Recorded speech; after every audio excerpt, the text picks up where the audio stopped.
We have people telling us now that you had fantasies in high school wanting to kill women and bury them in the woods. I'll straight up admit it that I'm probably one of the weirdest guys most people would probably know. This is Christopher Waide, a self-proclaimed nice guy with more red flags than his browser history. And he's the last known person to see 19-year-old Lea Porter alive. They're upset at you about this whole thing. They think you took advantage of her. Yeah. And on top of that, they actually think that you did something to her. What Christopher doesn't know is that detectives already have the victim's phone records, and they're going to tell a story he can't weasel his way out of.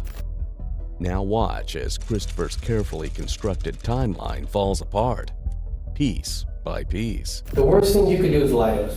Absolutely the worst thing you could do is lie to us. This is not the time to try to cover your tracks. This is the time for you to be honest with us. Know that I have been untruthful, but I'll straight up admit it. It bugs me to hell that I have been. At 10:50 p.m. on June 5th, 2014, a police officer in Westminster, Colorado, answered a call from a distraught woman named Renee Jackson. Renee's daughter, Lea Porter, had been missing for 2 days. Calls from her phone were going straight to voicemail. 19-year-old Lea had recently dropped out of her college courses in massage therapy. Loved ones described her as lively, sociable, and a creative person. But in recent months, her life had taken a dark turn. She had been struggling with depression and thoughts of self-harm. According to police reports, at the time of her disappearance, she was bouncing from house to house and didn't have a permanent address. Her mother, Renee, had only just discovered that her daughter was also struggling with a heroin addiction. No one, including any family members or friends, had been able to contact her, and given her circumstances, they feared the worst. But through her daughter's AT&T mobile account, Renee was able to search her call records and find the last call her daughter had made.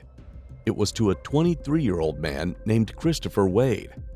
When Christopher was questioned by Renee and the police officers, he explained that Lea, yes, had been at his apartment the day before, but she had left at around 2 in the morning.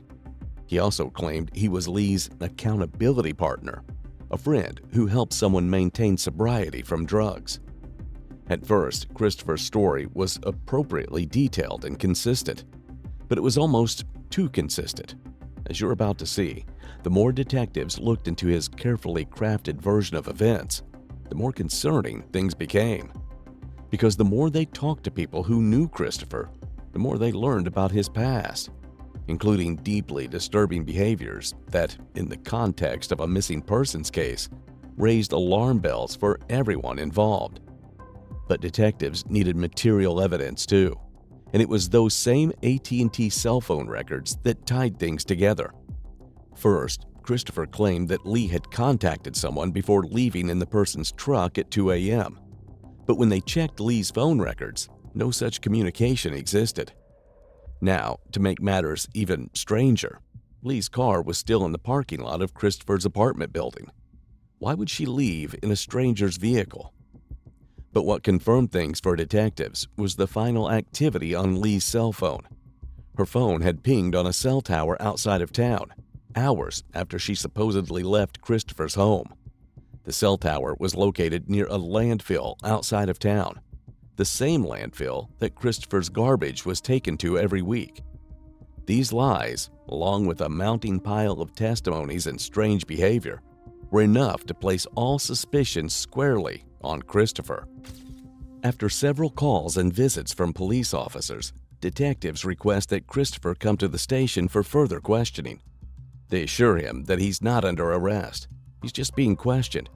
But it's going to become clear that they already have their doubts about him. The other thing is, I want you to understand that you're not in custody. Yeah. I don't know if you ever have had the feeling, because of all the police contact in the last 3 or 4 days, that we've been isolating you out on this thing, and that we're focusing in on you to make an arrest or something like that. That's not the case. Okay. I know that much. You understand that? Yeah, I'm studying criminal justice, so I kind of know how these things sort of work. I'm learning about a lot of this stuff. Oh, yeah. in class. So this is We have a tag, and we talked about it on the elevator on the Yeah. web a little bit, that it says Everest College, so you're actually attending a college, right? Yeah. Are you doing that under the VA bill? Yeah. Are you? And it's called Everest College, it's a college over here in Thornton, and Yeah. you were telling me about, and you're actually studying law enforcement or criminal justice? Criminal justice. What year are you in over there? I'm about halfway through my third term right now, so a little past starting point. Okay, so do you work outside going to school, or is this pretty much full-time what you do? Full-time student. What pays for your bills? I get a housing allowance through the VA. Do you? Yeah. Because that's part of this whole package of Yeah. VA thing, paying for school and Yeah. housing allowance, that type of thing. Mm-hmm. Good. And like I explained, you responded here upon our request. You're not in custody. I want to emphasize that anything you say to us is voluntary. We're not forcing Yes. you to talk to us. We're not insisting you make a statement to us.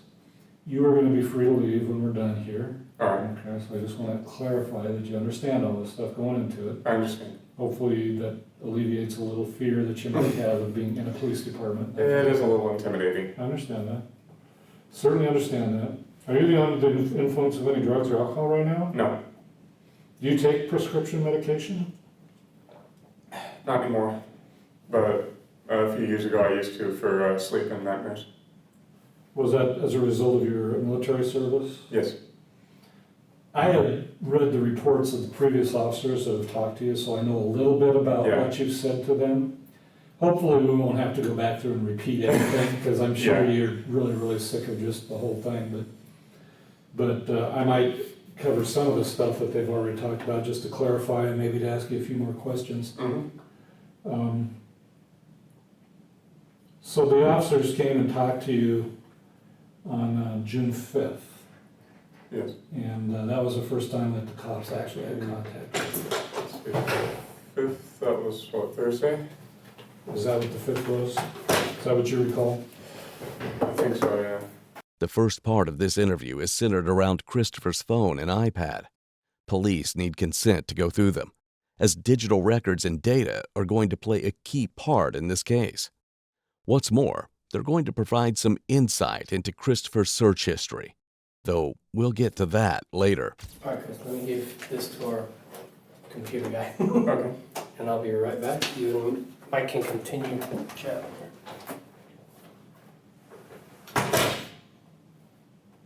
So again, when you talked to our officers on the 5th, which was, you think, last Thursday, the officers told you certain things. What did the cops tell you? They were just, they got my statement, they were asking me, what happened, what was happening. What was the reason they were there? Well, I got a call Thursday evening right after class, and this was the first thing I'd heard, that call was the first thing I'd heard anything about Lee missing.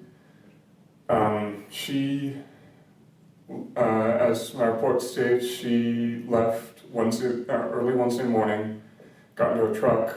I didn't really get a look at the driver or anything like that, but afterwards they took off, and I thought that was normal. Again, Christopher maintains that Lee left his apartment with an unknown person. His claim that it was normal is bizarre, because both he and the detectives know that Lee's car was left at the building. Now, as we know, his cell phone records will contradict his claims either way. What Christopher doesn't know is that detectives already have a log of every call and text from Lee's phone, and not a single one backs up his story. Then Wednesday evening, I got a call from her mom, who was pretty much flipping out, I guess would be the right word. What's her mom's name? Renee. Do you know her? We talked on the phone, but I haven't met her. And her last name is also Porter? I don't know. Don't know? Okay. So how did she get your number? How did she know to call you? She was calling my number from the call log on her daughter's phone. So she's just going down the call log and calling the numbers, and she reached you. Trying to figure out where Lee was. So what did Renee tell you? She was extremely worried. I told her that I'm Lee's accountability partner, and that I was trying to be there for her while she was going through her getting cleaned up. Now, what did Renee say about that when you told her that? She seemed to take it well, but I don't think she knew about it, and she knew about her daughter's drug problem. Why do you say that? She, if I had told her, she would, because I told her about the accountability partner first, and then afterwards her next question to me was, is she on drugs or anything like that? So that kind of said to me that she was in the dark about that.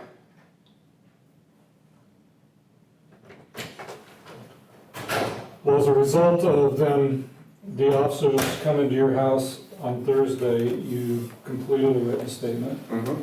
They completed a report. Yes. And then on Friday, one of our detectives got involved, Detective Mhm. Calhoun. Yeah, And I believe you talked to Detective Calhoun on Friday. Yeah, and then the guy with him was talking with my roommate. Right. And so that happened Friday. And then over the weekend, did you have any contact with the police at all over the weekend? Not over the weekend, but a lot of calls back and forth between Lee and her friends. So you're talking to family members, friends Yeah. of Lee, that type of thing, but not with the cops? There wasn't anything new, so they were just calling me to try and get it straight from the horse's mouth of the facts. More like straight from the suspect's mouth. Christopher makes it sound like he and Lee's loved ones were collaborating in a search for her. But the reality is much different. They had suspected him from the start. Do you remember who you talked to? Well, I know I talked to Lee's mom, Renee, as well as her brother, Max, and that's spelled with 2 X's. Do you know him? Yes, we went to high school together along with Lee. Okay. And who else did you talk to over the weekend? It's hard to keep track of all the names, but I remember one of them was a male, I think his name was Jesse. He said he was her boyfriend, or ex-boyfriend. His side of the story was that he broke up with her because of the drugs. So Jesse actually called you? Yes. What was his attitude like when you spoke to him? He seemed very worried, but How did he treat you?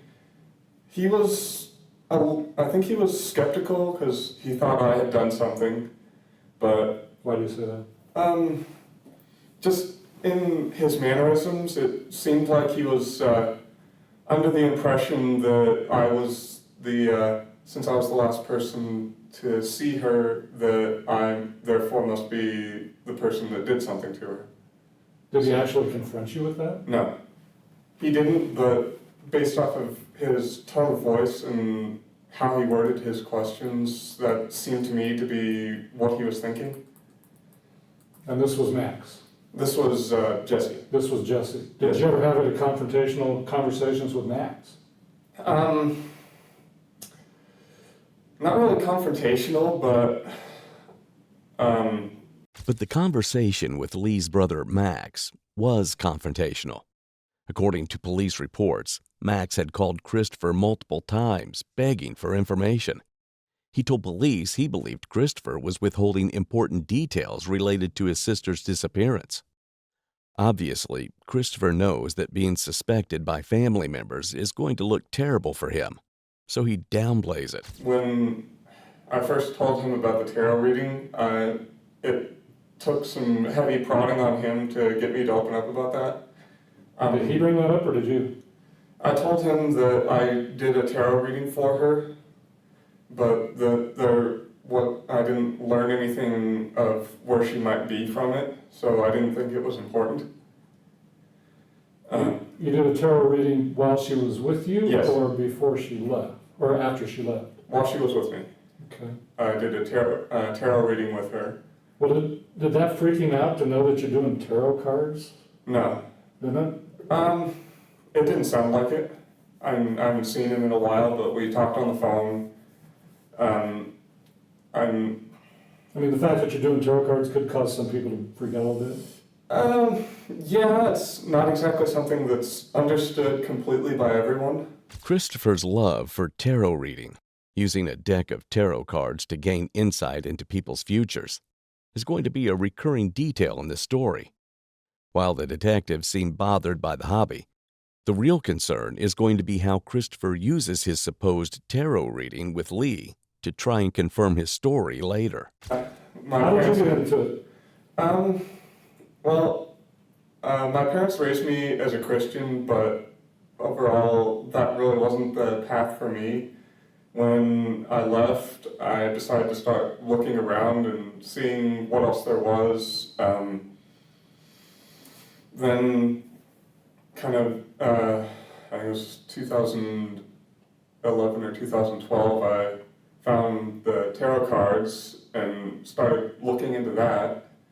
And with what I was finding as I was researching, it was kind of something that I couldn't explain, which is what keeps drawing me to it. Has anybody ever suggested to you that there might be some occultish stuff that goes on with tarot cards? Yeah, my brother would be chief among those.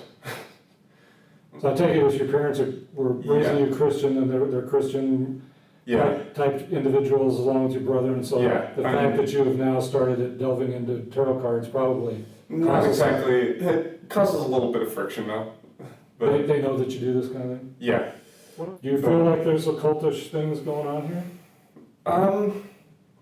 Honestly, no, not really. Where does the power come from then?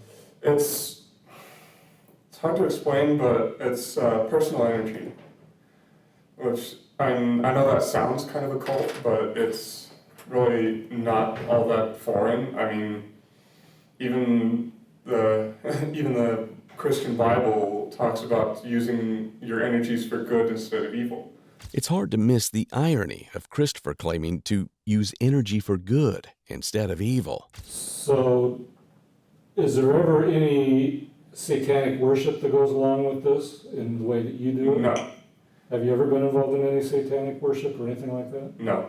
So I understand that Lee actually came and spent some time with you. Yes. And you've kind of repeated that story ad nauseum, so I'm not going to go through a lot of the details as to that, because I've read the reports. And you went through it pretty much in detail with Detective Lopez this morning about how, she'd started messaging you back and forth on Facebook in the last couple of weeks. And stop me if I'm wrong and correct me if I'm wrong, but let me just summarize this a little bit. She had been messaging you, telling you that her relationship was going bad, asked you about maybe having a place to stay. You agreed to let her do that. Yeah. Is that correct? Yes. Why would she ask you for a place to stay? She didn't ask me, I offered it to her. Okay. And as far as it wasn't that it was going bad, it was that she had already broken up with her boyfriend.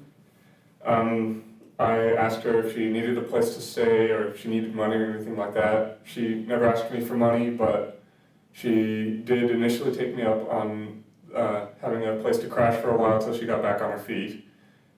And then afterwards she contacted me saying that she had found other arrangements and that Well, I take it that since you are considering yourself her accountability partner, that she also shared with you her drug problems. Yes.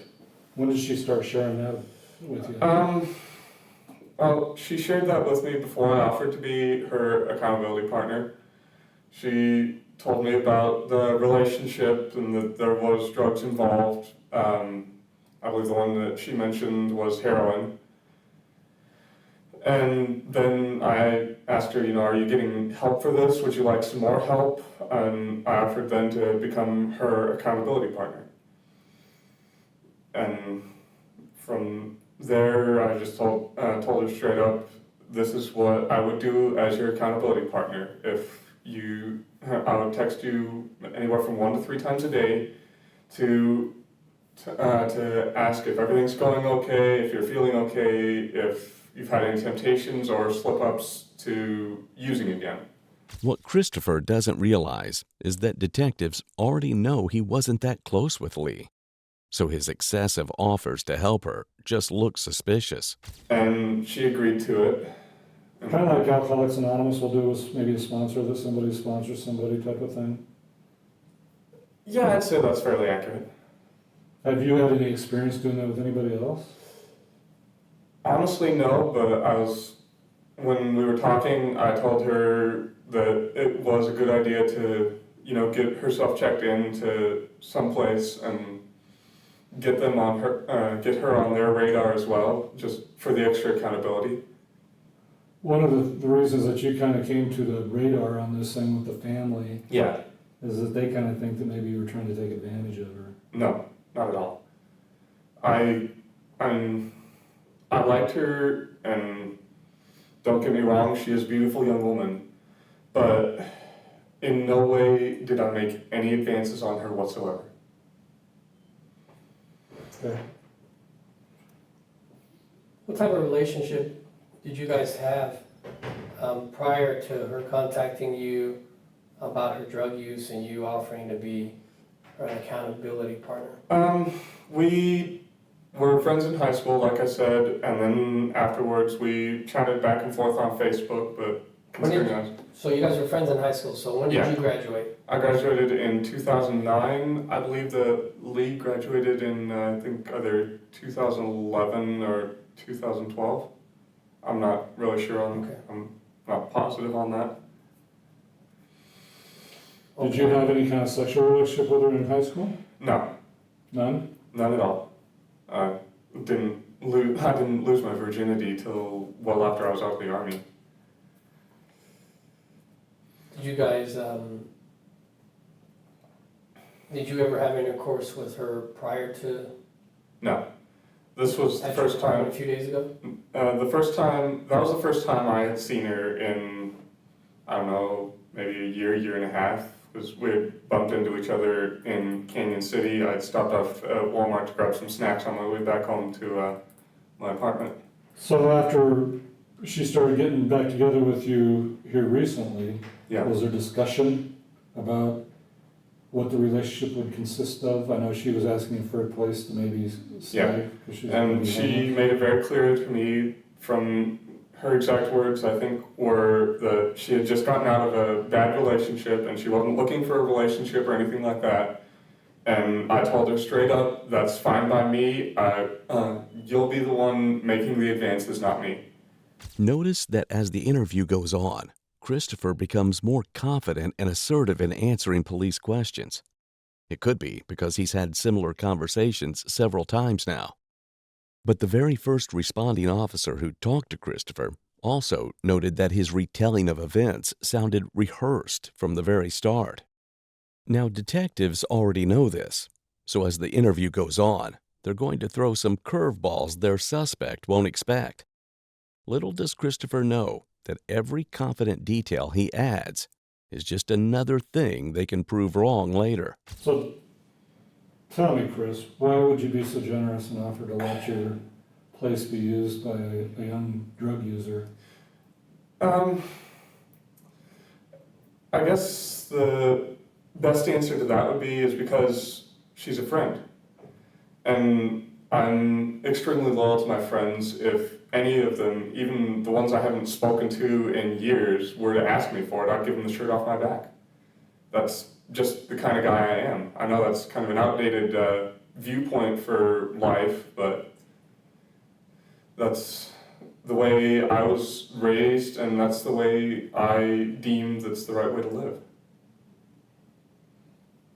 Okay. Did she share with you what the relationship she was coming out of had been like? Not very much. She told me it was an abusive relationship and that there were drugs involved. When she said abusive, what did you think she meant by that? I thought probably physical abuse. Did she say? No, she didn't say, and I wanted to ask, but I didn't want to intrude on her privacy as well. Mm-hmm. So I just left it at speculation. Did she ever share any details about what happened? No, she never really shared any details or names. From my conversations with her, I felt that the past was kind of a sore subject for her, so I mainly focused on keeping the conversation in the present and then what happens next. So she didn't tell you who this guy was? And you didn't have the name until he actually called you here recently? Yeah. Okay. One of the questions that I have then is that apparently she at some point said, hey, thanks for the offer, but I'm gonna stay with somebody else. Yes. You know who the somebody else was? She told me that it was a couple of her other, I guess, I'd have to look at the texts again to be sure, but it was, and she said a couple of friends of another of her friends. But she didn't use names or anything? No. Just she's gonna be staying with some friends? Yeah. She said what part of town that might have been in? I think she said Inglewood, but I'm not sure. Did she talk to you any more about it, give you more details about what that, I mean, if in fact maybe that's where she's at right now? Any idea who that would be and where we could find her?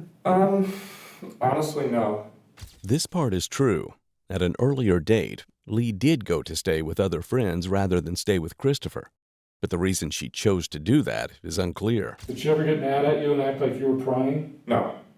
Not to my knowledge. So during this most recent time when she was spending time with you, was she ever angry? No, she was very depressed, though. What do you mean by that? Well, when she texted me, she said she was feeling depressed and wanted to hang out. So I said, do you want me to meet you someplace and we can hang out there, or do you want to come over here and hang out? And she said she'd prefer to hang out with me at my apartment. And then she got there, I was waiting for her at the stairs to my apartment, welcomed her in, we talked for a little while. And What time did she get there? I didn't check, but I think it was around like 12 o'clock, 12:30. About noon? Yeah. Because then we talked for a little while, then around 1 o'clock we went over to the Boston Market off of 92nd and Sheridan. So the meal at Boston Market was more of a late lunch as opposed to dinner? I'd say about right for lunch. About lunchtime? Yeah. And I treated her out to Boston Market, like I said. Then we came back and we played some video games for a while we were talking, just kind of to help get her mind off of what she was saying. During this time you were with her, did she talk about her drug problem at all?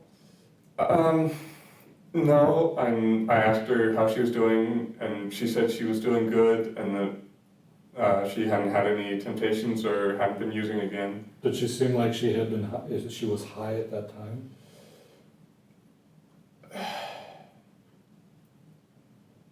Not really. It seemed, now that I think about it, that she was more coming down off of it. Like withdrawals, you mean? It would make sense because what her boyfriend shared with me was that she had been using and then he was having problems with that. He was wanting her to get help, so he kicked her out and told her that he was sorry, but that until she got help, he didn't want to see her. So I think that was the problem there. The man he's talking about is Jesse McSorley, Lee's 38-year-old on-and-off boyfriend, who had also been suspicious of Christopher. While Lee had no money or drugs at the time, he told officers he didn't believe Christopher's story, that he doubted she would get in someone's truck at 2 a.m. to go and get drugs. Did she talk about that to you at all? Not really, but that subject didn't really come up. When you said that she was depressed, what did you mean by that? Well, she had told me she was depressed. She told you she was? Yes, I mean, she when came she around and texted. said, I am depressed. She texted me on Tuesday morning and said, I'm feeling kind of depressed, can we hang out? Okay. And so I said, okay, and and I was making sure that I was trying to keep her as optimistic as possible. How are you doing I treated her out to lunch. I was being as courteous as possible to her, you know, asking her, "You hungry? You want something to eat, some snacks, something to drink when we got back?" Notice how Christopher takes any opportunity to describe himself as a stereotypical nice guy. In every situation, he will emphasize how kind and gentlemanly he is. Maybe he's just that great of a friend. But to detectives, talking about it so often reads like he's overcompensating for something. So when you guys are together then, that afternoon after you've eaten at the restaurant, Yeah. you're back at your place playing video games. Yes. How long did that go on for, you think? Well, we don't have any clocks in the apartment, but I think it went on for maybe 2 hours or so. A couple hours. Yeah. Were you playing with anybody else online, or was it just the two? No, it was just the two of us. During that time then, I'm assuming you guys had enough time to talk about things. Did she get phone calls? Did she get any text messages or anything on her computer that she checked out? She didn't bring her computer in, at least not that I'm aware of. But she got like a couple of notifications on her phone, and I'm sorry, what does that mean to you, notifications on your phone? I didn't see what it was, so as far as I know, it could have been a text, a tweet, a Facebook message or update, or like a Snapchat notification. That's what I mean by notification. Could have been somebody had left her a voicemail message? Or attempted to maybe call her and she didn't answer? No, I didn't hear her phone go off. What did you hear? I just heard a single vibrate, which usually... So if she has it on mute? Well, that could be, but if she had it on mute, then why was it vibrating for notifications? That's what I mean though. Yeah. But if you put your phone on vibrate and you get a call, your phone's gonna vibrate. Yeah. You get a text, it's gonna vibrate. Yeah, but it'll vibrate off and on if it's on a phone call. It'll just vibrate once if it's on a notification. And that's what you heard? Yes. Okay. As you know, detectives already have access to Lee's text and phone calls. At no point did she contact anyone to pick her up from Christopher's address within the 24 hours before her disappearance. Christopher is careful not to say she was texting, but it doesn't matter. He claimed she was picked up by someone, but she never made these plans. Now, that leaves two options. Either Lee climbed into a stranger's car at 2 a.m, or Christopher has been lying through his teeth to police officers for the last 4 days. So you guys are at your place playing video games, Yeah. talking. Does she bring up the depression issue anymore? No, she doesn't, but I still keep an eye on her. Did she talk about ever wanting to be self-destructive at all? Like, you know, tired of living, maybe I'll go out and kill myself, that type of thing?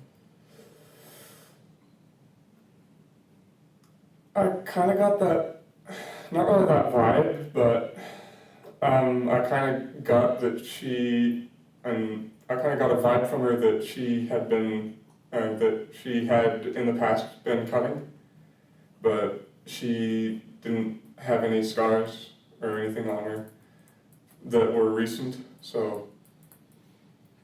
So you characterizing her behavior then that afternoon as being depressed? Is that what you're Yes. reading? As depressed, but not self-destructive. Okay. Why would, and maybe I'm not reading this right, but if she's depressed and this is the way she's feeling, why would she want to have sex with you? Well, I'm not 100% positive about this, and I didn't really ask her why she wanted to do it. I just asked her if she was sure she wanted to, because I'm just making sure that I wasn't taking advantage of her or anything like that, and told her that she had no obligation to me for anything like that. But I think that she was just trying to, I don't know, find some way to cheer herself back up. How did all that start, the whole intercourse thing? Well, we were talking, she had just come back from the bathroom, I was, we were just getting ready to get back into the video game, then she leaned in and kissed me. And I kissed back, but I tried to, I guess, limit myself would be the word as to the intensity, I guess. So I was letting her go as far as she wanted. Then when it led to the bedroom, we kind of flip-flopped between who had the wheel, so to speak. Well, before you actually went into the bedroom, was there some discussion about having sex? Well, when she started taking off her sweater, I broke it off and I asked, "Are you sure about this? Is this, I'm not asking you to do this. I made it very clear that I was not wanting to impose that on her or any sort of implication towards her." And I'm certainly not, did you end up using a condom? No, I did not. So she didn't ask you to and you didn't have one? And you I offered to, but she said no. Was there ever any concern on your part that maybe she'd been pretty sexually active? And that possibly you were putting yourself at risk for an STD? Now, Christopher claims he wasn't eager to sleep with Lee, that she was the one escalating things. But his lack of concern about STD protection only reinforces the idea that he was actively seeking sexual contact with her. And again, she was an extremely vulnerable person, young, mentally unstable, addicted to drugs, and with no money or stable housing. If Christopher was as concerned about her as he claimed to be, he likely wouldn't have slept with her in the first place. Her loved ones are convinced that, at a minimum, he was trying to take sexual advantage of her. Now, his actions are only reinforcing those suspicions. And that's always a possibility with anyone you meet, but that didn't really occur to me till after. Really? I mean, Yeah. non-drug user who's doing dope and no place to live and... Well, it seemed to me from my discussions, and I know I'm saying that a lot, but it looked to me from the way she was wording things and the way she was talking that she hadn't really gone that far to get drugs. For the most part, Why do you say that? I mean, she was being very reserved, and I got sort of a confirmation from this from her boyfriend, who admitted to using with her for a while but then started cleaning himself up, that she didn't really like the idea of paying for something with sex. That wasn't a conversation you actually had with her, though. No. And I got that vibe from the way she was talking and the way she was responding to... Well, did she think you had some dope that maybe she was going to be able to get out of you? No, I made it very clear that I had no drugs or anything like that. So she wasn't expecting to maybe get a fix? No. About money? I offered it to her at the start, but she turned me down. At the start of what? Like because there's a Facebook post on her wall, that's when this all started, that she needed help with something, but she didn't say what. Then I messaged her asking, "What do you need help with? Maybe I can help." She told me she had just broken up and that they were, that she was having to move out, but she didn't have a place. And I asked, you have a place to stay? You need a place to stay? You need money or anything like that? And she said, thanks, but no thanks to the money, but that she could use a place to stay. So once you got to your place, it was never a discussion about, I can give you some money or anything like that you need? No. You don't think maybe that's why she went? No, the subject of money, the only time that came up is when she tried to pay for her meal but with her own money. So you think, as I understand what you told me then, that maybe this whole sex thing came about because she's trying to cheer herself up? That seems to me to be what it was. As the questioning goes on, Christopher's answers are pushing the boundaries of believability more and more. Did she act like that cheered her up? It looked like it did, yes. Did it? Yeah. Did she get into the sex? She wasn't very verbal, but I made sure to pay more attention to her than she did to me. So. Did she seem like she enjoyed it? Yeah. She seemed like she was enjoying it. Did she ever ask you to stop or not do it? No.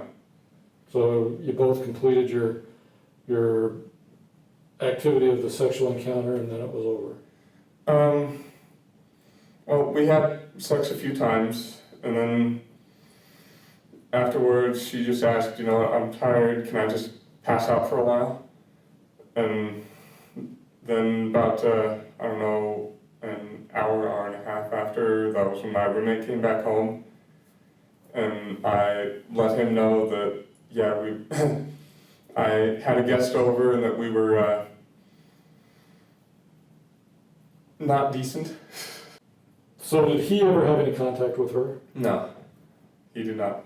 Did you ever even talk to her? No, she was asleep, and when she was awake, she didn't really want to do the whole 20 questions game with anyone. So I just let it drop. Did he meet her though? Did you introduce him? Did he see her? No, he didn't. This is true. Police have already spoken to his flatmate, Jesse Williams, who confirmed that he knew Christopher had a female visitor, but he never saw or interacted with her during this period. What, did she stay inside the bedroom then? Well, for the most part, she was asleep in my bed. Then afterwards, I was out in the living room, we were talking, Jesse and I were talking, that's my roommate's name. Then he said something that caused a light bulb, and I started thinking, and she had that bag with her that she didn't let leave her side. If she went out to get something from her car, she would bring that with her. What kind of bag are you talking about? It was a purple bag, I think it was a Crown Royal bag. So you're talking about one of those little velvet bags that they carry around for Yeah, stashes, that type of thing? yeah. And And in fact, you later looked in that bag. yes, And what did you see? afterwards, I saw her drug paraphernalia. Which included what? It was a spoon that had burn marks on it. It was wrapped in plastic, and then the plastic and the spoon were wrapped in tin foil. There were, I think, 3 syringes, and then there was a case with 2 or 3 razor blades in it. Did you see any residue in there from dope? I didn't really know what to look for with that. I probably should have. How about a mirror? A mirror? There was a mirror that I saw laying in her purse, but other than that, no. I only went through the Crown Royal bag. I didn't So go you through found the out purse, while so- she's sleeping, Yeah, you woke her up. yeah. I woke her up very gently. I apologized to her because I had looked into the bag, but told her that I had looked into the bag and confronted her on what I had found. What was her response to you violating her privacy? After I explained myself to her, I think she was annoyed that I had done it without her permission, but I think she understood where I was coming from. Because, as I told her, I was worried about her. And not because I have any sort of physical or emotional attraction to her. I wouldn't mind if something like that developed in the future, but with friends, I tend to get, I'm more the kind of guy that has a few good friends as opposed to a lot of not so good friends. So I just wanted to make sure that she was okay. Again, Christopher grabs any opportunity to share what a kind, supportive friend he is. What he doesn't seem to realize is the detectives aren't buying it. What'd she say? She was annoyed about it, but she accepted it. And I made sure that she understood that I was not angry with her for doing it or using, but that I was disappointed that she didn't come forward with that to me. She was, well, annoyed, yes, but not irritated. Did you tell her family that you had sex with her? I told her brother, but when her mom called me, and that was the only time I really talked to her, she seemed like she was in enough of a state that... Why would you tell her brother that you had sex with his sister? Well, he was asking, is there anything else? I told him not to freak out, but that we did have sex. And he said that he understood that he didn't really blame me. And that was pretty much, after that, he dropped it. And I didn't... And it seems like kind of a random thing to be telling a girl's brother that you actually knew from high school. That doesn't seem to be like he was consistent with what you normally do with people. Almost minute by minute, you can see detectives become more confused and unnerved by what Christopher says. With every reveal, he's digging a deeper hole for himself. At first, he was kind of accusatory towards me. You know, he was leaping to conclusions since I was the last one that had any sort of contact with her before she disappeared. That meant that I was hiding something. So he thought you were hiding something. He thought I was hiding something bad, but I told him straight up it wasn't that I was hiding anything bad. It was just that I didn't want anyone to judge me because we had sexual intercourse. Well, the family's pretty concerned about this whole topic. Yeah. And you know, they're being accusatory towards us. Yeah. Directed at you, and they're upset at you about this whole thing. They think you took advantage of her. Yeah. And on top of that, they actually think that you did something to her. Now, detectives aren't holding back. But it's not just the family accusations that Christopher will be confronted with, because police have talked to more people who know him from the past. And what they've been told has only compounded the appearance of guilt. Honestly, I don't know where that's coming from them. I don't really know the mother all that well, but... Well, let me tell you one place it's coming from. Okay. It's coming from family, friends, and people that know Renee. Yeah. Specifically related to your mother. Mm-hmm. Telling people things about fantasies that you had in high school. Fantasies I had in high school? Yeah. Well, there wasn't anything like that concerning Lee. Well, how about just fantasies that maybe you might have shared with either your mother or other family members or people about what some of the fantasies might have been in high school?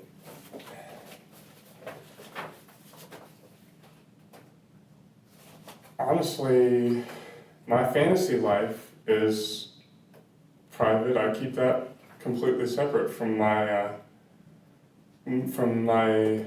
normal life. Well, most people do, but this was enough that it's out there. We have people telling us now that you had fantasies in high school of wanting to kill women and bury them in the woods. Okay, that was... trying to remember back, but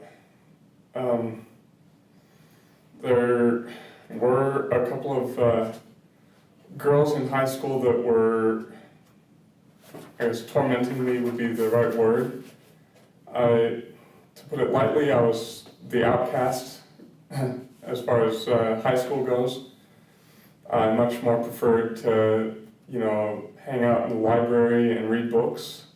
So I didn't really have all that many friends. Notice how Christopher doesn't deny what the detectives are saying. That's because he knows it's undeniable. Now, things were about to get much worse for Christopher. He had no idea detectives had quietly spent weeks collecting stories from his past.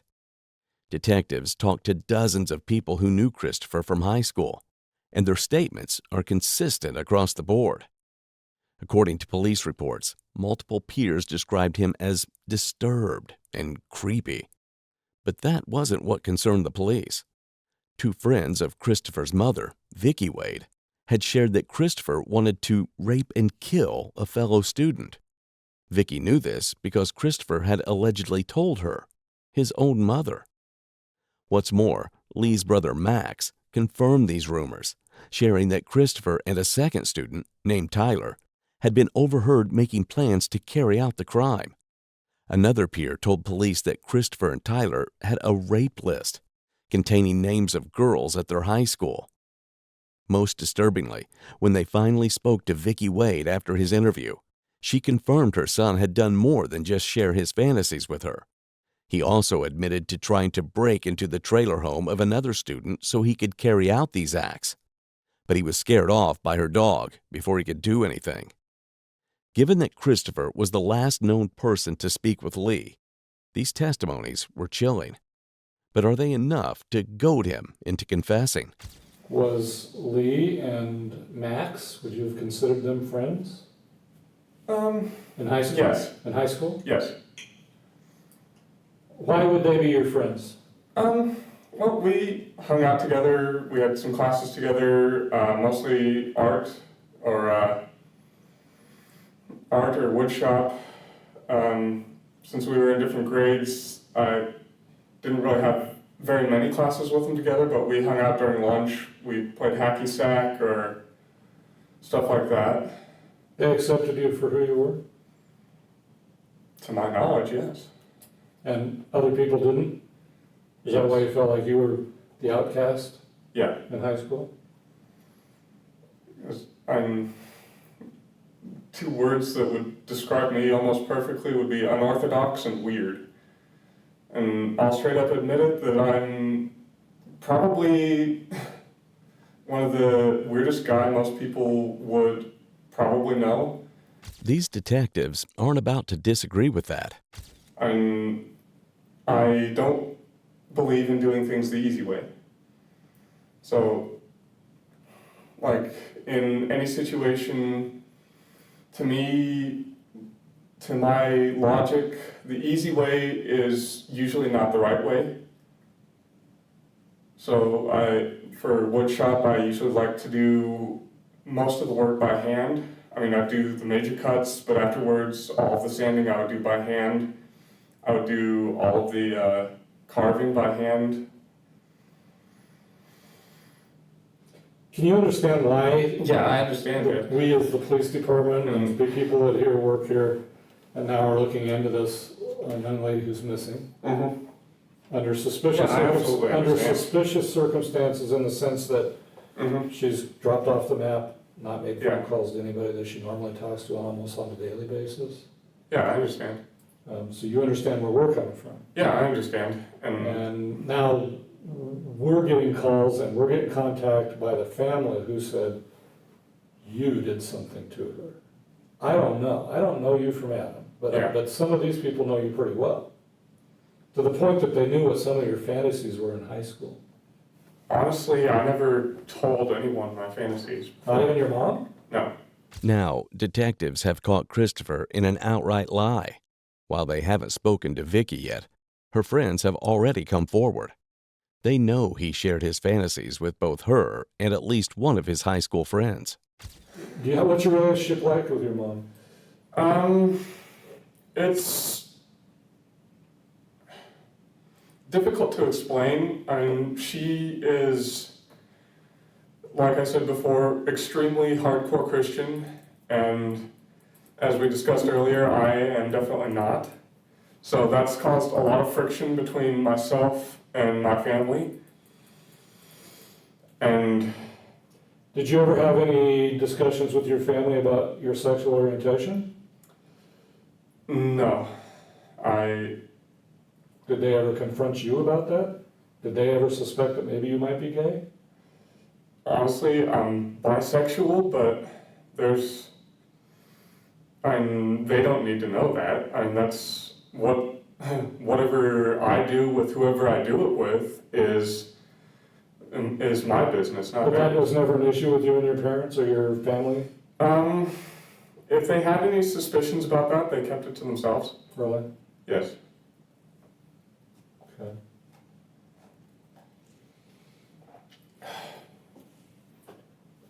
Well, Chris, I'm going to ask you flat out, right now.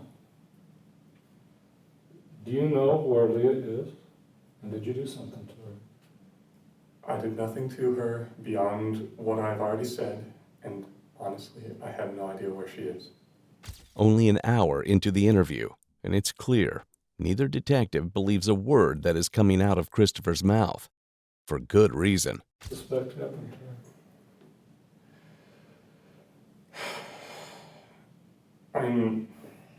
There's a lot of things that could have happened.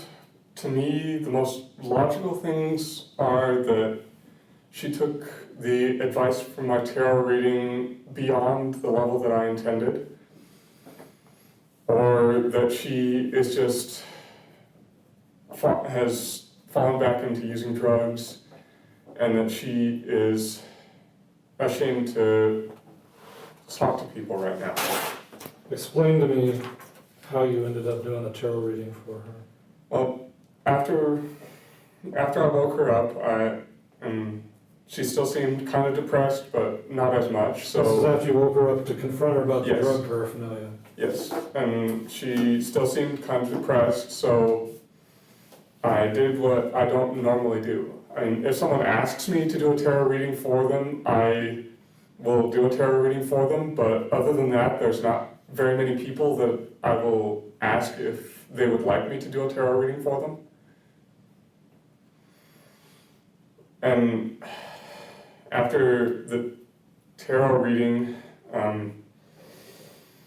after I laid out the cards, the first thing that popped out to me were that there were 3 of the major arcana. Those indicate something significant.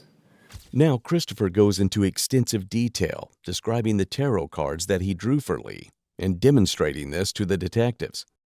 And in the most baffling turn yet, he's going to use this tarot card reading to try and dispel suspicion around Lee's disappearance. Overall, I told her that this was was one of the more optimistic readings that I had ever done, because I've done several hundred different readings, and more optimism I have yet to find in a reading of any kind. What's optimistic about that? Well, it tells me that there's a very positive light to her, that there was a very positive light to her situation. That's the words that I would use, and that's the words that I told her. Based on what? A lot of these cards, literally almost all of these cards, death accepted, are very positive cards. They don't have any sort of, not necessarily negative meaning, but the negative meanings that they do have are not as significant as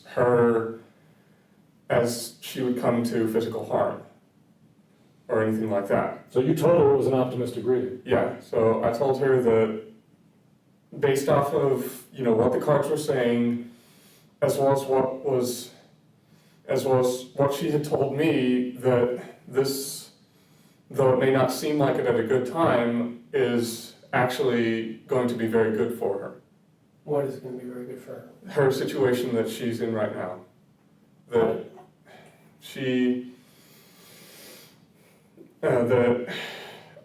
if she didn't think that she was pregnant, she thought it was just the narcotics because something like that had happened before. but it turned out to be a false alarm. But I told her that the situation that she was in now will pave the way towards a better future for her. Did she believe what you were saying? Honestly, I'm not sure. Did she outwardly mock you? No, she didn't outwardly mock me, but I think she was taking what I was saying with a grain of salt. Because I'm like you said earlier, not very many people understand tarot as it's used. Most people think it's just a bunch of occult worship and chanting and blood sacrifices, but in actuality, it's nothing of the sort. Was she freaked out by you doing this? Well, I don't think so, because I told her I would understand if she didn't want me to do a reading, but that I was offering it to her freely, that there was no form of payment involved, and if she wanted it, she could take it. If not, then okay, we can continue talking about whatever else. What did she say? She said that she would have liked me to do the reading. Note Christopher's voice and body language. He's a far cry from the confident, fast talker earlier in the video. At this point, he's struggling just to get his sentences out, and the detectives have noticed it all. So from the time you did the reading and you explained the results to her, from that time till the time she walked out of your apartment, how long? I don't know, about maybe 15 minutes, half hour. Okay. After I had completely finished the reading. So why would she be upset about it? Honestly, I don't know. That was... Well, I ask you, what do you think happened to her? Maybe she took the reading that I gave her literally. Well, as far as the literal, I think she took it and interpreted what I was saying and what the cards were saying as to literally go away and start a new life. Just complete clean slate. It couldn't be more obvious. Christopher is using the tarot card reader to try and suggest that Lee hadn't been harmed. She had just gone off to start a new life without telling anyone. Why do you think that? You're You're not reading into that now because she's missing, are you? No, I'm not. I think it is a possibility that is what happened, but I don't think it's how do I explain it?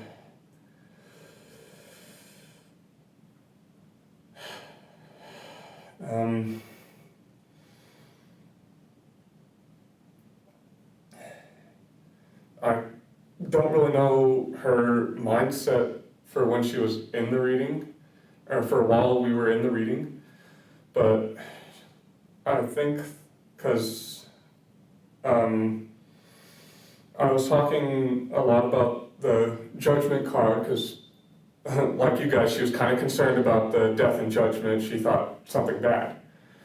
So I was making sure I explained to her that this was not a bad reading, that there was much more positive in this reading than there were negatives, and the judgment was simply, since it's in the position for Earth, that means that it's signifying the material around the situation. So a rebirth and starting over from a clean slate.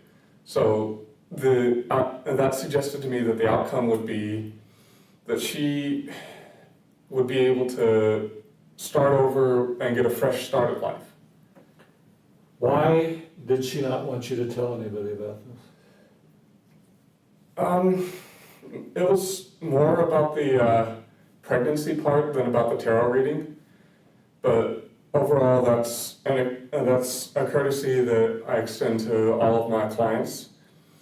She specifically told you, don't tell my parents about this. Yes. She asked me not to tell her parents or anyone else about this, About what? about her missing her period And I think the thought had occurred to her that she might be pregnant, but she was in denial. For context, Christopher believes the tarot cards were telling him that Lee was pregnant, and she shared that she had missed her period that month. Did she act like she wanted to keep the baby? Honestly, I couldn't say. Did you offer any advice? Beyond the tarot reading and asking her to get checked in and get on the radar of a rehab center, no, I didn't really offer much else as far as advice. But are you encouraging her to start a new life? I encouraged her more off of the death side to, trim the tree and, take a close look at her life and to trim off what was being a bad influence. So how would somebody who contacted her and left either a message or the phone notified her, gave her a notification, how would they have even known where she was at? In the blink of an eye, the detective switches from the discussion about tarot cards to the topic of who picked up Lee that night. It's a tactic meant to catch Christopher off guard, so he might slip up when he retells the story.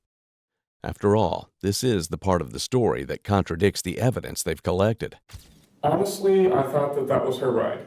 I didn't know if she had a car or not,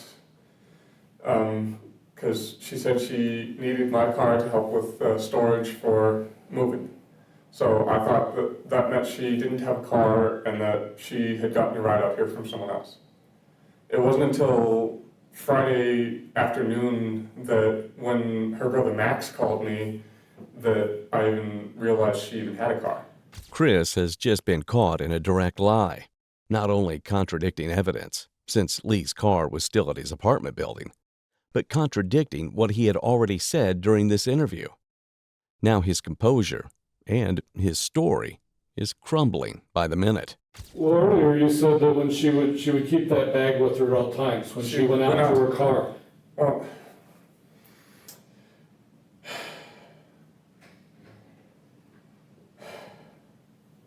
I'm sorry, I'm just really kind of stressing out about her being missing. And I guess what they say really is true. Not knowing is really sometimes worse than knowing. Have you, since she's been missing, since last Thursday, Friday, or Saturday, whatever day it was that she went missing, Yes. have you ever traveled with her anywhere after that? No. Once she got in that truck and left your parking lot, you have not That was seen the her last since. I have seen of her. Where did you go with her? The only place I went with her besides within my apartment was to Boston Market, and I showed the officers when they arrived the receipt for the Boston Market. You didn't go anywhere else with her? Nowhere else. Have you traveled yourself towards the DIA, out towards the airport at all in the last couple of days? No. Since she's left, you've not gone out that direction? No, not at all. Your school's up around I take- Grant and 92nd Grant. Yes. Have you gone east of there? No, not really. I don't really get out all that much. For the most part, I might go out maybe once in a blue moon and have a drink at the bar. But other than that, I stay at home, I'll watch movies or work on my book or whatever, or what have you. So Now, detectives are finally inching toward the evidence they have on hand, that Lee's phone has been tracked to the landfill on Tower Road, the same landfill where garbage from Christopher's apartment complex is taken. It's going to be a key piece of evidence in the case. But will they confront him directly with what they know, or use a different kind of tactic? And will Christopher finally give up the ghost? we would be to get a printout from your phone's provider. Who's your phone provider? Track phone? I know it's TrackPhone. Is that the actual company that Yes. provides the service? Yes. And TrackPhone was able to give us the coordinates for every time your phone pinged somewhere, Yeah. which they can do. I don't know if you know what Yeah, I know that about that. means, but when your phone is activated either by receiving a call, sending a text, whatever, receiving a text, it bounces off of a cell tower. Yeah, I understand So that. if we traced your phone, what would it tell us? And it would tell you pretty much my route home from my parents' house, which is taking, What's your parents' address? What city? it's, That's out east of, Where would your phone show that you've gone since Lee left? since Lee left, honestly, I've been staying in my apartment or going to class. Over at Everest? Yes. If you get it down to being very accurate, it might show you that at 9 o'clock yesterday morning, I was out swimming laps at the pool. And the pool's in my apartment complex as well, so I didn't drive there. I walked over there. Christopher is starting to regain some of his earlier confidence, but not for long, because detectives lob another curveball to throw him off balance. some of the people that are talking about your past said that you had a pretty heavy-duty addiction to pornography. That would probably have been my mom. Does she think you did? She thinks I do, but honestly, everyone has their coping mechanisms and porn is mine. And how do you get along with your dad? Better than with my mom and my brother Daniel. He's not as hardcore Christian, but he is Christian, so he hasn't really been approving of my decision to fall away from Christ, but he's more, I guess, open to it is the word. How many girls have you had sex with? 3, including Lee. And is one of them pregnant? No. You sure? Yes. Was there a scare that she might have been? No. My current girlfriend is pregnant, but we just started going out, and it is not mine. We haven't gotten to any sort of physical intimacy yet. How long have you been dating this new girlfriend? We've been chatting back and forth for, I don't know, about a month, but we had our first date weekend before last. How'd you meet her? We, again, went to school with her, high school. Okay. You think that has the potential of turning into something? Everything has the potential for anything. Well, you called her your yeah. girlfriend. I don't know if But a single yes, I date do. constitutes girlfriend. Everything has a possibility to turn into something, but yes, that's what I'm hoping for. What's her name? Christina Romero. Now, for reasons that are unclear, Christopher has decided to lie to the police again. Because when they talk to his supposed girlfriend, Christina, she refutes his claim completely. She says that while she talks to Christopher occasionally, she is not dating him. In fact, they had never gone on a date or had any kind of intimate interactions. Whether it's an outright lie or a delusion, it contributes to the overall sense that there is something very wrong with Christopher Waide. And she's pregnant? Yes, about 3 months along. So how does that make you feel that she's carrying somebody else's baby? Well, it's always been my belief that you can tell your true friends or someone who's a keeper by who will help you to carry the baggage you're taking through life. So I get that she has a past, and everybody has a past. Everyone has done things that they're not proud of. Everyone has done things that they are proud of. I accept that she has a past, and we haven't really talked too much about the past. Just I've met a couple of her exes. Most of them seem like pretty decent guys, but for the most part, she's had it kind of rough when it came to men. They're beginning to go off topic, and once again, detectives don't allow him to relax into conversation. So is there any reason why we would find Lee's blood in your apartment or in your car? Well, when we were starting to get a little more physical, we accidentally bumped into each other and had a nosebleed. And she had a nosebleed, but other than that, no. Well, what do you mean other than that? If she had a nosebleed, there's Yeah. blood dripping, right? Yeah, it was, and we cleaned it up, and it wasn't really anything, I didn't really think much of it at the time, so after she got up, I, cleaned up the little bit of a mess. I mean, it wasn't a major gusher, it was just a couple of drops. Where at? So I'm on my pillow. I'm a little concerned that your story about your sheets. Yeah. Now detectives have found exactly what they're looking for. If Christopher had Lee's blood on his sheets, he likely got rid of them. And if he got rid of them, he might have dumped her other personal items too. Where are your sheets in your pillow? My pillows are currently on my bed. As far as the sheets, I have no clue. And for the most part, chucking stuff in the laundry pile isn't something you really remember all that much.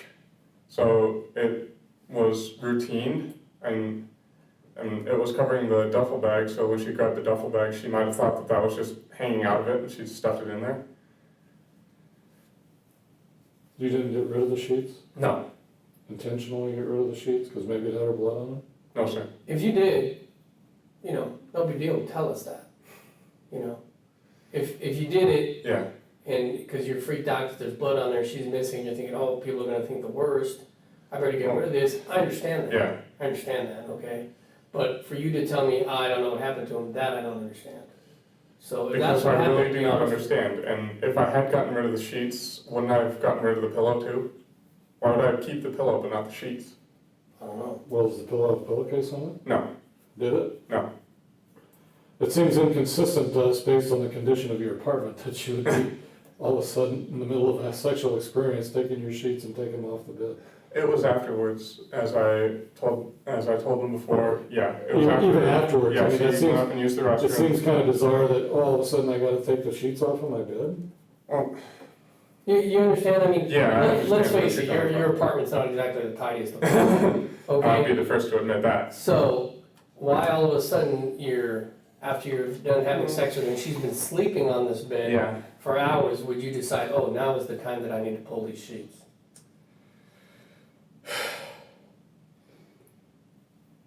It just doesn't make Yeah. sense, man.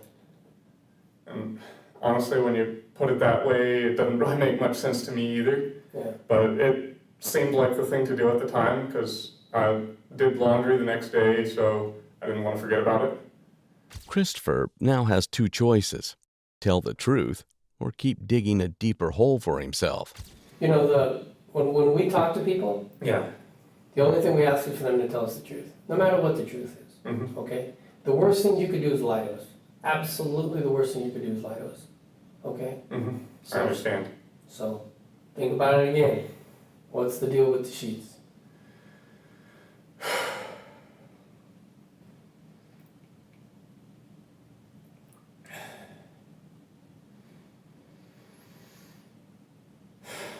All right. Yeah, I did get rid of them. Okay. Yeah. It was after after Lee's mom called me. She was getting really, really freaked out, and that was starting to get me into something of a panic, because I'm sort of empathetic, I guess you could say. Even during the tensest part of his interview, Christopher is still doing the nice guy act. It's very easy for me to pick up on the emotions of others, especially when they feel very strongly about something. So, But your mom was being accusatory towards you, wasn't she? not really. It seemed to me that she was just really, really worried about Lee.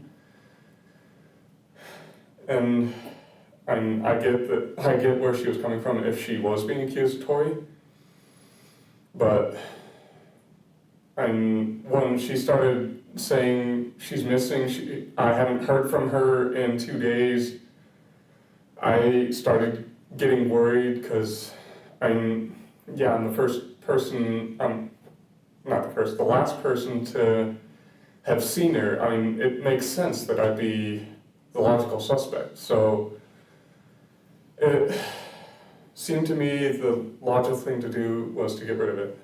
Okay. And what was on the sheets that made you get rid of it? It was just our hair, bodily fluids. Was there semen on there? Yes. Okay, so when you ejaculated or she orgasmed, was there fluids on the sheets? Yes. Okay, was there blood on the sheets? Maybe a couple of drops from where it rolled off of the pillow. Okay. But other than that, no.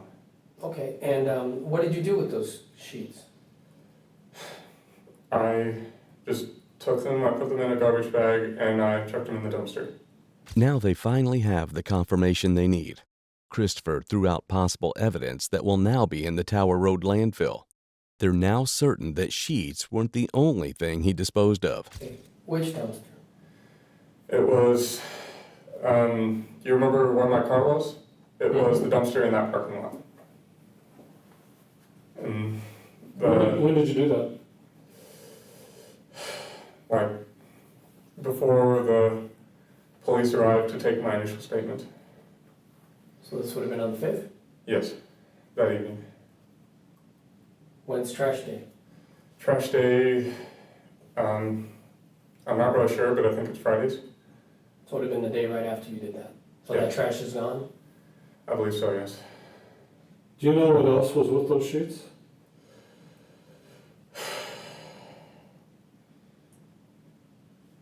Honestly, I can't think of anything else. Would you be surprised to know that that her cell phone went out with those sheets? What? Her cell phone? Huh? Her cell phone ended up at the same place the sheets did at the dump. The detective isn't lying. Lee's cell phone did end up at the same location, and they have proof. But by phrasing this in a vague way, he's implying that they already found what Christopher threw out, placing more pressure on him to confess. Do not know. Honestly, I saw her leave with her cell phone. How do you know she left with a cell phone? She picked it up. It was sitting by her purse. It was sitting by her purse? Yes. Okay. So from the time she gets this notification, as you refer to it, and the time that she walked out the door, how much time? About maybe 1-2 minutes tops. So quick.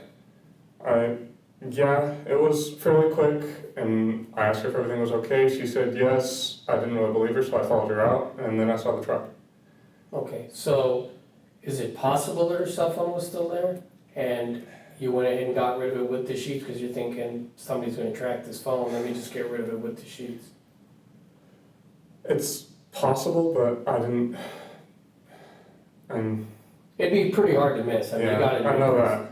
So if it was in there, just tell us, hey, I got to get rid of this phone with the sheets because you're freaking out. And I understand you freaking out. Yeah. And now's the time, Chris, that you really need to be honest with us, because scientifically and through the pinging of the phone, we can tell where it was taken to. Okay. So was there a phone with the sheets? And just like that, Christopher accepts that the evidence is already stacked against him. His worst fears have been confirmed. All he can say is, okay, because he knows there's no getting out of this. And what else was This is not the time to try to cover your tracks. This is the time for you to be honest with us. Yeah, I'm just trying to find the words to say, because I'm to try and find the right words, because I know that I have been untruthful, but and I'll straight up admit it, it bugs me to hell that I have been. But yes, her phone was with the sheets. Okay. What else was with that? Phone, sheets, what else?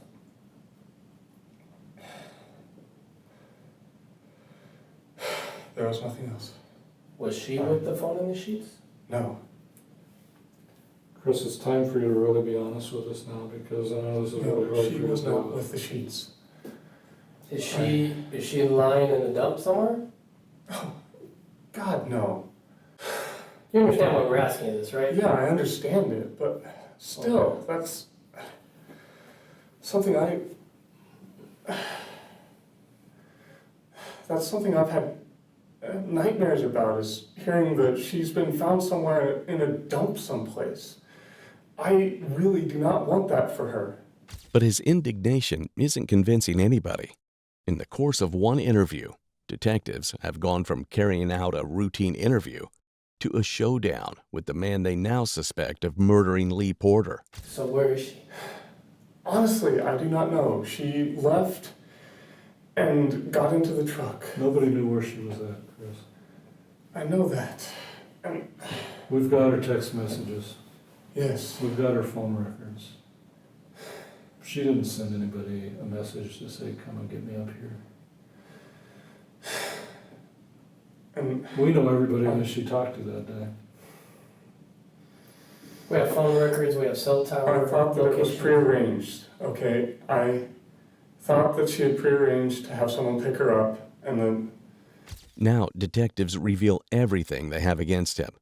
The fact that she never texted anyone about being picked up from his apartment, the cell towers that show her phone at the landfill, and his claim that he thought she had prearranged the pickup isn't fooling anyone. And from his sighing and slumping, you can tell that Christopher already knows it. Chris, this is the place where you need Yeah, to tell us I what know. happened to Lee. This is your one and probably last opportunity to do this voluntarily.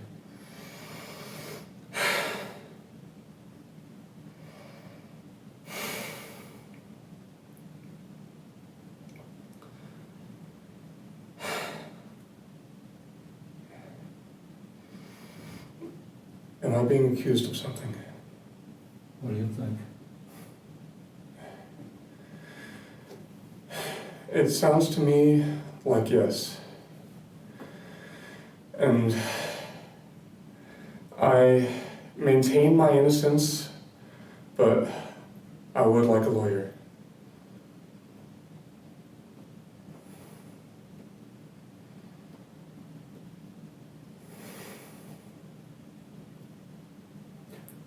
Well, by doing that, what you've now done is that you've caused us to have to stop our interview with you. Yes, I know.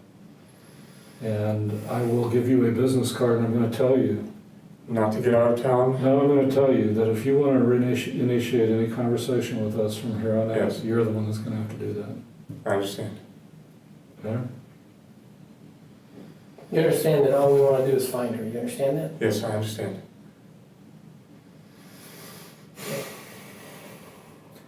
And the evidence that right now, and I'm not asking you any further questions, so I don't want you to respond to me, okay? Yes. I just want you to be aware that if you want to talk to me down the road or talk to Detective Lopez, you're the one that's going to have to initiate that conversation. I understand. I would suggest, I'm just throwing this out here, that you do that before there are arrest warrants issued. You understand? Yes, I understand. Despite the evidence against him, Christopher refuses to admit the truth. He'll lawyer up, and this interview will end. But he knows he's face to face with a murder trial. And now, so do Lea Porter's loved ones. This investigation had been unconventional from the start, but it ended in an even stranger way. 2 days after the interview, Jesse McSorley, Lee's ex-boyfriend, contacted Christopher and asked him to perform a tarot reading to help find Lee. Jesse, Lee's brother, Max, and 2 of Lee's friends met with Christopher at a public park to perform the reading. But instead, Max confronted him, desperate to know what really happened to his sister. And evidently, this was too much for Christopher. In front of all of the group, he confessed to killing Lee, though he claimed it was self-defense. He said that after sleeping together, she had asked him for money to buy heroin. When he refused, she tried to stab him. He reacted by choking her to death. Understandably, Max punched him, but that wasn't all he did. He also recorded the entire conversation. What's more, Christopher had been under observation since the interview, so police officers witnessed everything. When they approached the group, Christopher told them that he wanted to confess. He was taken back to police headquarters. Chris, have a seat, relax, have a seat in the chair. So Chris, you remember me, Detective Lopez, and Detective Lynch, correct? Yes, you remember? Okay, so it's my understanding that you contacted our dispatch center and that you want to talk to us about Lea Porter, is that correct? Yes. Okay, it's also, as I recall, when you last spoke to us, you said that you wanted to speak with an attorney. Okay, you're here today without an attorney. I haven't had the opportunity to contact him yet. I can give you his number, but I'd like him to be here for this as well. Okay, so you would like to contact your attorney, is that what I'm understanding? Yes. Okay, we will absolutely accommodate that. Yeah, his number is 303. Okay, hold on 1 second. 303. 478 7586. 7586. Yeah, and his name is Derek Regensberger. Okay, and what we're gonna do is, since we don't have a phone in the interview room here, is we're gonna step out and we'll have you call him. Okay. Okay, so you can speak to him directly. All right.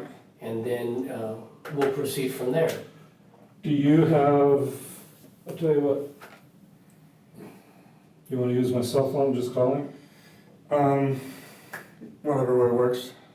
You want to Sure, yeah, absolutely, yeah. We can call him right from here, that's fine. We don't have to go off tape here. Perfect. Of course, he might not recognize my number, and so he might not answer it, so we'll see. Is this his cell phone, his office, do we know? I think it's his cell phone. Okay.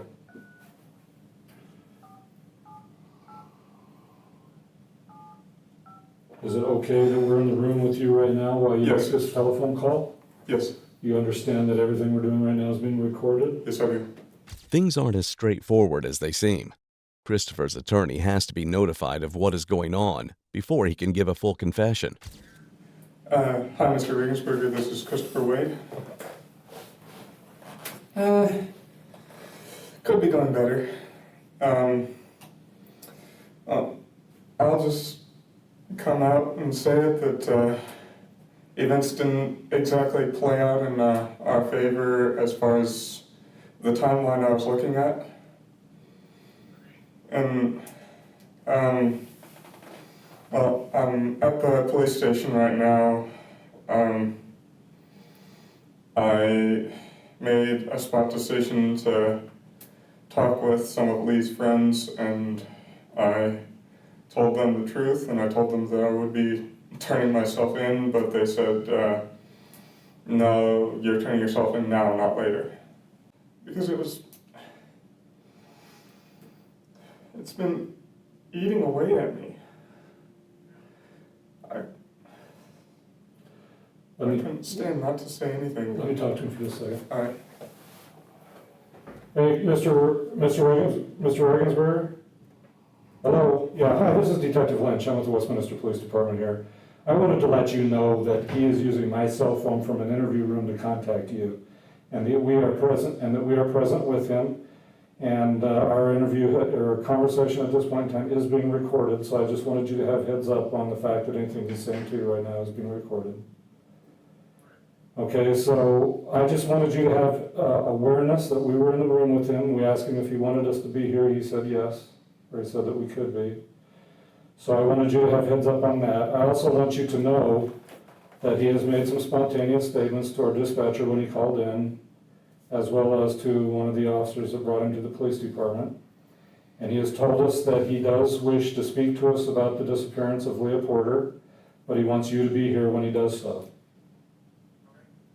So is that something you can arrange in the next few minutes to come down here?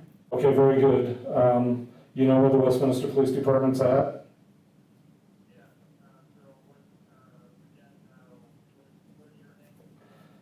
Detective Lynch, L-Y-N-C-H, right? And Detective Lopez. We're the two detectives that are speaking with, or at least have met with him. We haven't talked to him yet.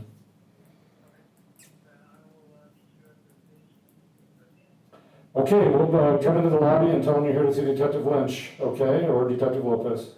All right, bye. Since we were being recorded and you started making some statements about what was going on, I thought it may be the best idea that I just jump in there Understandable. and want to protect your rights as much as we can at this point in time, but I want the attorney to know what's going on, okay? Yeah. So he's on his way down here. He thinks it might be about a half an hour before he can get here. Okay. Okay, so that's where we're at. All right. In the end, when Christopher's attorney arrives, he asks that the cameras be stopped. Christopher's confession is transcribed, but not filmed. We don't know exactly what was said, but we know that he admitted to murdering Lee and disposing of her body in a duffel bag that he placed inside the dumpster. He was taken into police custody immediately after the interview. He was charged with first-degree homicide and sexual assault. In September of 2015, Christopher Waide pleaded guilty to second-degree murder and was sentenced to 48 years in prison. He also pleaded guilty to separate charges of sexual exploitation of a child due to illegal images that were found on his laptop during the police investigation. Understandably, Lee's family was devastated by the verdict. They had been pushing for a life sentence, and since Lee's body could not be located at the Tower Road landfill, they were left with zero closure around the loss of their beloved daughter and sister. I don't think he got enough time. I wish he would have gotten life. If you take a life, you should get a life, Renee Jackson told the court. For that short stretch of time between the murder and his interview, Christopher Waide probably thought he had gotten away with it. Instead, he's going to spend most of his life behind bars, though it will never be enough to make up for the life he had taken.